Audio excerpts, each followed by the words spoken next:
Yarışlarda şəhərimizin 3 ali və 5 orta ixtisas məktəbindən komandalar iştirak edildi. Hər komandanın tərkibinə 2 oğlan və 1 qız daxildir. Şəhər birinciliyinin keçirilməsində əsas məqsəd gənclərin asudə vaxtını səmərəli təşkil etməkdir. Günortadan sonra təxminən saat 16:30-da Spartakiyadanın nəticələri açıqlandı.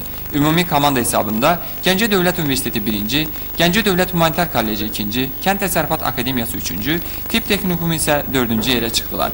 Gənclik Tələbə İdman Cəmiyyətinin Gəncə Şurasının sədri Nobil İsmailov bildirdi ki, iştirakçılar sırasına Azərbaycan Texnologiya Universiteti və Azərbaycan Müəllimlər İnstitutunun Gəncə filialının tələbələri də daxil edilib. Lakin onlar dəvət olunsa da hansısa səbəbdən birinciliyə gəlməyiblər. Ümumiyyətlə müsahibimiz Gəncənin təhsil müəssisələrinin belə yarışlarda iştirakının zəif olduğunu vurğuladı. Dedi ki, onlar təşkilatı işlərə fikir vermirlər. Məsələn, idman formaları ilə, top və digər vasitələrlə öz komandalarını təchiz etmirlər. Həmçinin cəmiyyətin üzvlük haqqında ödəməkdən boyun qaçırırlar. Bu da nəticə etibarilə belə yarışların keçirilməsini ləngidir. Ceyhun Səfərov, Vaqif İbrahim Xəlil, Xəbər Plus.